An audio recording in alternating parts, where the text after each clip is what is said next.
Je félicite le département de mathématiques à travers donc la filière agrotique pour l'initiative d'organiser donc cette journée qui est très importante pour la vie de l'UFR, l'animation scientifique de l'UFR et encore pour une meilleure compréhension de ce que c'est agrotique. Parce que au niveau du Sénégal, agrotique, je dirais que c'est un peu nouveau. C'est nouveau. Et donc c'est toujours bien pour les étudiants que nous formons, même s'ils sont en cours de formation, je ne parle pas de ceux qui sont sortis, pour ceux qui sont en cours de formation, de leur permettre des fois de sortir des amphis et de présenter un peu leur savoir-faire. Sous ce rapport, moi je pense que à l'avenir, pour ce type de journée, il faut inviter les clubs scientifiques qui sont dans la zone, principalement les élèves de terminale. Parce que c'est des gens, on leur présente la plateforme campusienne, ils voient agrotique, ils ne savent pas ce que c'est. Mais si vous avez invité tout ce qu'il y a comme club scientifique au niveau de Kaolack et dans les environs, quand ils verront votre savoir-faire, je pense que la demande pour cette formation agrotique sera beaucoup plus forte. Bon, mais je pense que ce n'est que partie remise et les années à venir, donc vous allez intégrer cette donne. En classe, nous faisons des cours, des TD et des travaux pratiques. Mais la finalité, je pense, c'est l'application en milieu réel. Et grâce à des partenaires, des collaborateurs, donc, qui nous accompagnent, donc on a pu descendre sur le terrain, donc essayer d'appliquer ce que nous faisons en classe pour avoir une formation donc beaucoup plus complète. Donc c'est important. Donc la pratique, c'est important, ce que nous faisons. On parle d'agrotique. Donc en classe, on fait de la théorie, même si on fait quelques travaux pratiques. Mais l'application, c'est en milieu réel. Donc, nous remercions vivement donc, le directeur de la ferme école agricole, donc M. Goré Ndiaye, qui nous accueille dans sa ferme pour des sorties pédagogiques, des stages, mais il fait aussi des cours pour la licence agrotique. Donc, Doyen Ndiaye, merci pour l'accompagnement.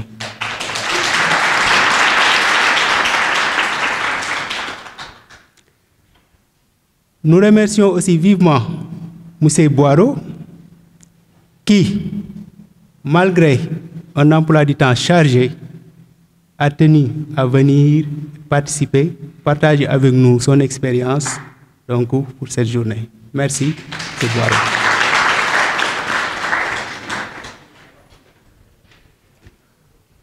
Et à travers eux, nous remercions aussi tous les autres collaborateurs, donc qu'ils soient enseignants ou professionnels.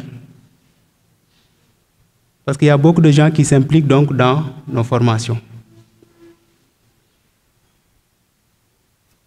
Donc je vais maintenant venir au département. Donc tout ce que vous voyez, il y a une équipe derrière. Donc une équipe qui travaille dans l'ombre. Donc c'est le moment aussi de les remercier, donc mes collègues de département, et en même temps aussi les autres collègues donc, du campus donc, de Kaolack. Donc chers collègues, aussi merci. Tout ce que nous faisons, il y a aussi un acteur principal. L'acteur principal, c'est l'étudiant. N'est-ce pas? Donc s'il n'y avait pas d'étudiants, je pense qu'on ne serait pas là aujourd'hui. D'accord? Donc, on a des étudiants qui sont là et qui, vraiment, depuis le début, s'impliquent vraiment pour que tout se passe bien. Donc, ils sont là au champ. Tout ce que nous faisons dans l'organisation, on fait appel à eux parce que nous appuyons sur eux. Donc, ça, eux, donc, on ne pourrait pratiquement pas faire grand-chose. Donc, chers étudiants, donc, nos félicitations et nos encouragements. Donc, merci donc, pour tout ce que vous faites. Donc, bien que cette journée, c'est pour vous, mais aussi votre implication est importante. D'accord. Donc, félicitations et donc, nous vous encourageons vraiment à continuer donc, sur cette lancée. Pour la licence, donc, l'objectif, comme on le dit, c'est d'ajouter le numérique dans l'agriculture. Maintenant, vu que nous, on sait que c'est des choses peut-être qui se font à l'étranger. Mais ici au Sénégal et en Afrique, on a des conditions climatiques ou bien en tout cas un cadre différent. Parfois, la technologie qui est utilisée ailleurs n'est pas la même. Donc, ça signifie qu'il fallait imaginer des choses, trouver des stratégies pour adapter les technologies ou bien créer carrément quelque chose qui pourra donc automatiser des choses ou bien en tout cas qu'on sente l'apport du numérique donc pour l'amélioration aussi bien des rendements ou bien l'amélioration donc de l'avancement de l'exploitation agricole. Et donc c'est toujours ça la motivation de cette licence, c'est de dire aux étudiants, très bien, vous devez avoir une double compétence. Parce qu'à un instant donné, on voulait être avec des partenaires, mais eux, ils n'avaient pas l'expérience de l'agrotique, disons, formation L1, L2, L3. Ce qu'ils avaient, c'est des agronomes qu'on donnait, après, en Master 1, on leur donnait la compétence informatique. Et ça, c'est pas agrotique, parce que nous, on se disait agrotique, c'est du 50-50, en tout cas, tant qu'on peut le faire. Et donc, du coup, si on pense agrotique, il ne faut pas juste l'aspect agro ou bien l'aspect tic, mais on combine les deux. Et donc, on doit pouvoir produire, mais aussi avoir le numérique derrière pour, en tout cas, alléger donc les tâches agricoles et voilà, assurer aussi donc, les prédictions, en tout cas le rendement, c'est-à-dire que les prédictions sur le rendement et donc l'anticipation sur un ensemble de choses qui peuvent se passer dans l'environnement de l'exploitation agricole. Donc voilà, maintenant, aujourd'hui c'est la première journée, la première édition, donc je pense que c'est des journées qu'on va, comme professeur l'a dit, où maintenant on va élargir de plus en plus, mais c'était pour tester. Et où vraiment on va continuer à développer donc l'exploitation pour que maintenant nous aussi, agrotique, qu'on ait notre laboratoire. Mais notre laboratoire ne peut pas être entre 4 murs. Ça ne peut être que sur le terrain. Et donc moi je dis, c'est le champ, c'est notre laboratoire à ciel ouvert. Où vraiment on va embarquer un ensemble d'équipements électroniques qui permettront de contrôler tout un ensemble de choses et qui permettront aussi de donner les compétences aux étudiants pour que si maintenant ils testent quelque chose ici, si ça marche, ils savent qu'ils peuvent le dupliquer partout. Mais si tu les testes simplement dans un environnement contrôlé comme en classe, ben, tu n'as aucune assurance que ça va marcher sur le terrain. Parce qu'il y a d'autres. On n'est pas obligé de se déplacer jusqu'au champ pour savoir ce qui se passe. Est-ce que le champ a besoin d'être irrigué ou pas? Il n'aura pas besoin de faire le déplacement. Donc c'est des choses comme ça, mais aussi donc comme les agronomes là, les agronomes le connaissent bien. C'est pas le fait que de verser beaucoup d'engrais qui apporte un rendement meilleur, mais juste il y a une quantité, n'est-ce pas? Parfois ça dépend des spéculations, quoi, des cultures, n'est-ce pas? Donc avec cette technologie là, on pourra savoir. Et si, on pourra fixer le nombre, par exemple, de taux de quantité d'engrais, n'est-ce pas, qu'il faudra fixer. Et à partir de cette limite, si la limite là est atteinte automatiquement, voilà, on arrête, n'est-ce pas, de verser de l'engrais, ou bien la quantité d'eau aussi. Si la quantité d'eau est supérieure à un certain seuil, on peut lui dire vraiment d'arrêter la pompe, quoi. Donc, c'est des choses comme ça que les étudiants ont eu à réaliser. Nous avons 2 applications, comme celui-là, système de monitoring pour un smart agriculture. Nous avons un deuxième qui est une agriculture intelligente basée sur ce qu'on appelle la technologie IA, de l'intelligence artificielle. Donc, sans plus tarder, je vais donner la parole au premier, à Abi, sur le système de monitoring pour un smart agriculture. Ils vont vous faire une démonstration depuis le champ. Ils ont un capteur qui a été branché au niveau du champ, et à partir du champ, à partir de là, ils vont monitorer, n'est-ce pas, le capteur qui se trouve au niveau du champ. Parce qu'il y a Internet actuellement au niveau du champ. Nous avons un gateway qui est là-bas, qui nous permet d'envoyer l'information vers une base de données. Donc c'est cette démonstration-là qu'elles vont faire. À distance. Les données seront visualisées sur une plateforme. Et la plateforme que nous avons choisi d'utiliser s'appelle ThingSpeak. L'architecture de notre système est composée de la carte ESP, du capteur DHT11, du relais, de la pompe. La carte ESP est une carte comme la carte Arduino qui est équipée du Wi-Fi, du module Wi-Fi, qui nous permet donc de pouvoir visualiser les données n'importe où. Donc la carte ESP, comme écrit ici, c'est un circuit intégré à un microcontrôleur avec connexion Wi-Fi développé par le fabricant chinois Expressif. Ici, on a eu à utiliser la carte ESP 8266. On a aussi d'autres modèles de cartes ESP, comme la ESP36, mais aujourd'hui, on a eu à utiliser celui-là. On a aussi le capteur DHT11. C'est ce capteur qui va prendre la température ambiante du milieu, donc du champ, et aussi l'humidité ambiante. On a un capteur Soil Moisture Sensor, qui est un capteur qui nous permet de prendre l'humidité du sol. Et la perspective de ce capteur, c'est par exemple,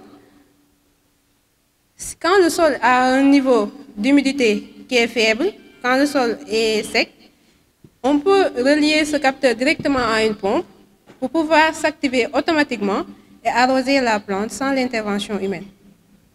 On a utilisé aussi un relais.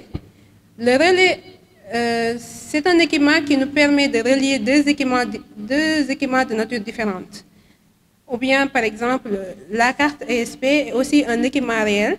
Donc ici, par exemple, la pompe. Et on a donc la pompe qui, dans la perspective, pourrait servir à arroser automatiquement la plante dans le cas où l'humidité du sol est faible ou bien que le sol est sec automatiquement. Donc, on va passer à la plateforme ThingSpeak pour vous montrer. Actuellement, le capteur est déjà déployé au niveau du champ. Et voilà ici ce qu'on peut, un aperçu des données qu'on visualise à travers ThingSpeak. Ici, on a l'ensemble de l'architecture déjà montée. Présentation sur la vidéoconférence. Comme vous le voyez, ça sont les images en direct du champ agrotique. Nous avons installé des caméras de surveillance que vous voyez. Maintenant, les images seront retransmises en direct, mais aussi ça nous permet de faire la surveillance. Comme vous le voyez, ce sont bon, ça il y a des étudiants à l'intérieur. Maintenant, le principe de fonctionnement, c'est quoi? J'explique ou je vous laisse? C'est bon. Le principe de fonctionnement, c'est quoi? Les caméras qui sont installées à l'intérieur du champ, ça permet de détecter tout ce qui est menace à l'intérieur du champ. Par exemple, il y a aussi la notion de sécurité. Par exemple, ça nous permet d'enregistrer à temps réel les menaces qui sont dans le champ. Par exemple, s'il y a un intrus, il y aura quelque chose qui va se signaler, soit sur le téléphone de l'administrateur du champ, ou bien sur le téléphone des membres de l'équipe du champ. Et là, c'est ce qui est intéressant dans ce travail. Notre problème, c'est la pénibilité du travail. Et surtout en agroécologie. Le travail est vraiment pénible quand on n'a pas certains moyens. Maintenant, avec l'agrotique, ça diminue vraiment remarquablement la pénibilité du travail, d'où son importance. C'est la raison pour laquelle vous avez ici un terrain d'expérimentation à l'université, mais je vais faire en sorte qu'en dehors de l'université, dans les exploitations privées, qu'on puisse avoir un centre d'expérimentation en milieu réel au niveau de la ferme de Kaïdara ou bien des fermes des jeunes fermiers qui sont sortis. Donc, opérationnaliser l'agrotique, les IoT, au niveau des fermes et des fermettes en milieu paysan, voilà un objectif assez important où moi je vais participer à contribuer à mettre en œuvre pour qu'au niveau du Sénégal, qu'on puisse comprendre l'importance de l'agrotique dans l'apport de l'agriculture dans l'agriculture. Parce que la notion de l'idée, c'est quoi? Si l'idée de départ n'est pas bonne, quel que soit ce que nous avons dit au départ, les fonctions d'entrepreneur, quelles que soient les qualités de ressources humaines que vous avez, quel que soit le type de machine que vous avez, quels que soient les logiciels que vous utilisez, si l'idée n'est pas bonne, le résultat ne sera pas bon. Et quand je dis le résultat n'est pas bon, ça ne signifie pas que ce que vous produisez au bout est faux. Il est bon, mais personne n'en a besoin. C'est ça qui signifie que l'idée n'est pas bonne. Donc vous aurez mis beaucoup de temps à faire quelque chose, à dépenser énormément d'argent sur quelque chose qui, au final, n'intéresse personne. N'intéresse personne, ça signifie quoi? N'intéresse personne signifie soit vous êtes venu trop tard, c'est-à-dire certains ont déjà eu l'idée avant vous, l'ont expérimenté, peut-être que ça n'a même pas marché, ils l'ont abandonné, ils sont passés à autre chose. Et vous, vous pensez que c'est la bonne idée. Si vous venez avec une idée révolutionnaire où personne ne comprend rien, c'est encore pas bon. C'est une mauvaise idée. Parce que les gens ne sont pas prêts. Donc, l'entrepreneur, c'est quelqu'un qui tombe pile poil. L'idée du moment, pile poil. Avant, c'est pas bon. Après, ce n'est pas bon. Et c'est là qu'il faut vous asseoir et réfléchir. Parce que la plupart d'entre nous, ou bien les jeunes que je vois dans les universités, vous pensez à chaque fois que la première idée que vous avez, c'est celle-là la bonne. Il faut que vous vous méfiez de ça. D'accord? Il y a ce qu'on appelle les bonnes mauvaises idées, les bonnes fausses idées. L'idée peut être bonne, mais au final, l'idée n'est pas rentable. L'entrepreneur, c'est quelqu'un qui cherche une rentabilité. En tout cas, si vous mettez en place une entreprise à but lucratif économique, c'est que vous cherchez la rentabilité. Et la plupart de nos entreprises cherchent une rentabilité. Parce que vous mettez votre argent pour que cet argent-là rapporte quelque chose. Au minimum, vous serez au seuil de rentabilité, mais une entreprise ne peut pas vivre éternellement au seuil de rentabilité. Ça, c'est pas possible. Vous pouvez me dire une entreprise à but social. Oui, certains le font. Mais à but social, c'est que vous vendez également quelque chose. Parce que si socialement le but n'est pas atteint, de toutes les façons, on peut ramener ça à une rentabilité financière, le résultat est le même. Donc, l'idée, il faut fondamentalement vous arrêter à l'idée, réfléchir suffisamment que vous avez l'idée, mais que vous avez la bonne idée. Bon, on est là aujourd'hui pour vous présenter notre champ d'expérimentation que j'ai eu à accompagner les étudiants, les autres promos de la licence agrotique à faire ici des expérimentations de différentes variétés de cultures. Il y a des tomates, des piments, etc. Je vais laisser les autres étudiants à présenter ce qu'ils ont à faire dans l'exploitation, ce qu'ils ont à expérimenter, à installer, tout ça là. Les cocotiers, la plantation et la distance à respecter aussi. En plantant les cocotiers, on a choisi de faire une distanciation de 2 mètres afin que à maturation, l'espace couvert par les cocotiers puisse être bien fait. Et lorsqu'on repique les cocotiers, il est préférable d'orienter la noix vers l'est. C'est traditionnel et on a eu l'occasion de recevoir ces explications par le prof Dr Ndiaye de Kaidara. Et ensuite, on va vous parler des papayes. Et pour la distanciation des papayes, comme ce n'est pas une arbre qui couvre beaucoup de surface, on a décidé de mettre une distanciation de 1 mètre uniquement. Et ce n'est pas une arbre qui dure trop longtemps. Parce qu'il y a des variétés qui ont une maturation assez large et d'autres, une fois se lever jusqu'à une certaine distance, de 2 à 3 mètres, on peut avoir une récolte. Et on va vous parler de ces plants où on a mis des pommes de terre pour essayer d'expérimenter. Parce que là, on avait réservé ces 4 planches pour des expérimentations. Parce que des fois, on se dit que la terre de Kaolack, c'est un peu compact. Comme pour mettre des pommes de terre, des carottes et des patates.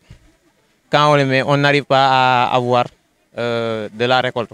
Comme vous le voyez là-bas, la patate, on l'avait mis là-bas il y a un certain moment, mais on n'arrive pas à avoir de développement.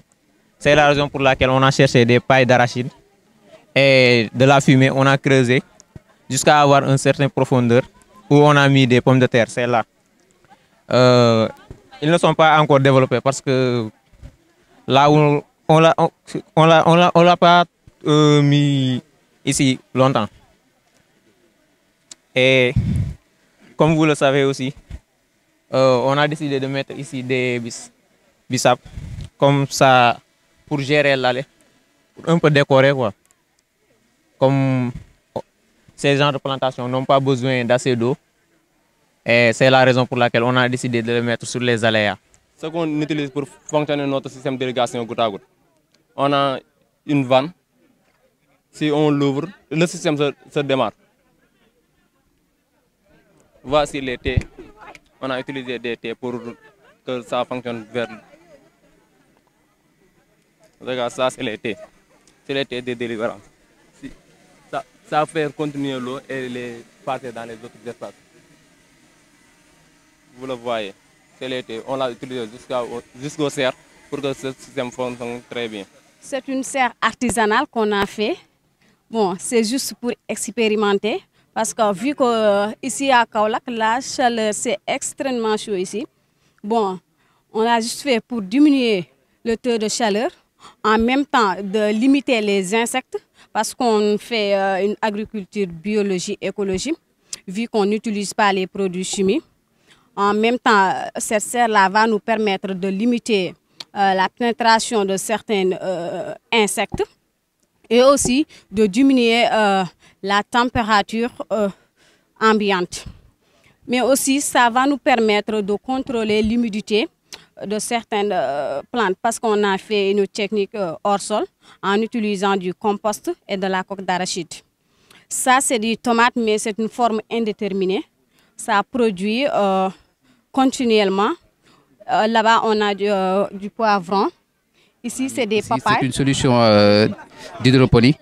Actuellement, nous travaillons avec la laitue, c'est-à-dire de faire l'agriculture au sol, ici au niveau de la bassin arachidier, où on a d'énormes difficultés pour cultiver dans cette zone-là. Donc ici, on a utilisé des tuyaux PVC et des caches à jeter, et aussi des supports inertes. Et à l'intérieur, on va véhiculer notre solution que nous allons préparer. C'est une solution bio, donc tout ce pour booster la croissance des plantes. Donc nous préparons des solutions pour permettre aux plantes de booster leur croissance, comme vous le voyez ici. Donc,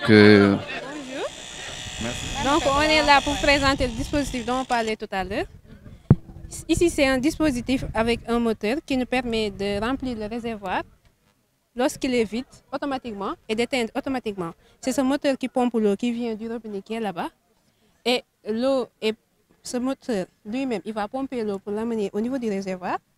Et avec le capteur qu'on a mis ici au niveau du couvercle, une fois que l'eau atteint une certaine distance qu'on a nous-mêmes déterminée, par exemple 5 cm, une fois qu'il reste 5 cm pour que le réservoir soit rempli, il éteint automatiquement la pompe. Par exemple ici, le réservoir est plein, mais si on l'allume, par exemple tout à l'heure on l'a allumé, il s'est allumé pour pomper l'eau, mais il a remarqué que le réservoir est déjà plein, il s'est automatiquement arrêté.